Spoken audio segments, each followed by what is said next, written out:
I don't do things to prove things, I guess. I do things when I'm moved to the point where I have no choice what to do, and it was time to go to jail. Joan, was it all worthwhile? Well, for me personally, I mean, but that's so easy to say. For me, yes, it's probably one of the best things I ever did in my life because of the people I met in there, and I never would have had exposure to them before. And for the idea that these people are put in jail for murdering, and then we're put in jail for refusing to murder. You know, it's absolutely insane. And probably the best thing that happened was that after the first few days, they split us up, so there was a regular prisoner and one of us, and a regular prisoner and one of us. And by the end, the tables were integrated, and you know. Were you treated well? Oh, we were treated fine. I mean, there was a lot of hanky-panky, but there's no gripe. One of the deputies said, well, didn't it ever occur to you that, I mean, what about these fellows who were trying to go to the induction center? I mean, didn't it ever occur to you you might be disturbing them? And I said, that's the point of the whole thing. I would like to upset people's minds and disturb, you know, their train of thought. If their train of thought is what's been leading us to World War III, you know, which I think it has. The 1960s were a tumultuous time in American history, and Joan Baez became the voice for social change. Baez's vocal style, haunting with a strong vibrato, became a soundtrack for the time.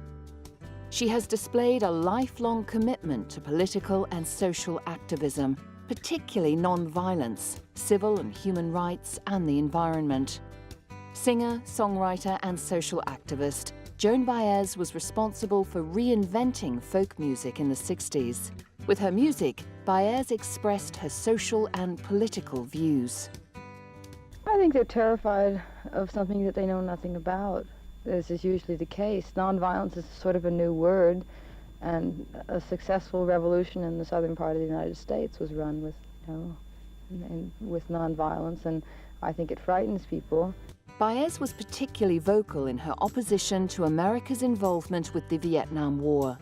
She visited Hanoi after the 1972 bombing campaign with American lawyer Telford Taylor. Baez described the scene as hideous, senseless, and immoral. There is a great deal of evidence of civilian damage. Hospitals destroyed, housing developments destroyed. The loss of life is perhaps not as great as might be expected, but it's been very high in absolute terms, and the destruction is very terrible. We have a report about a hospital. There have been conflicting reports about that particular hospital in Hanoi being destroyed or still standing. Can you clarify that, sir? If the particular hospital is the Bach Mai Hospital, it's blown to smithereens, completely destroyed. So the same thing that all of us saw, which is just kind of hideousness that would take a while for me to absorb, and coming out of there feelings mixed with relief at leaving and terrible guilt of being a part of what's landing on those people's heads over there. And you use the word hideousness. What do you mean by that?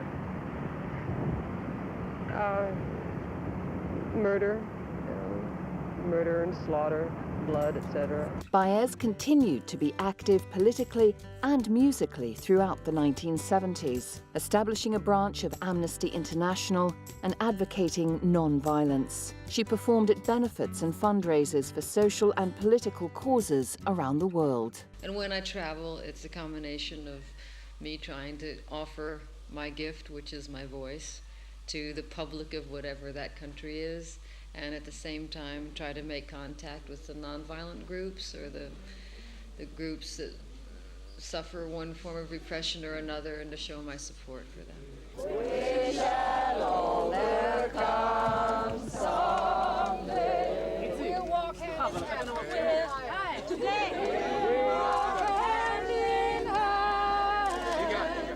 We'll walk hand in hand. Joan Baez has been the sweet-voiced champion of civil rights for more than 50 years, to sing out for freedom, and continues to speak and sing for peaceful solutions to violence.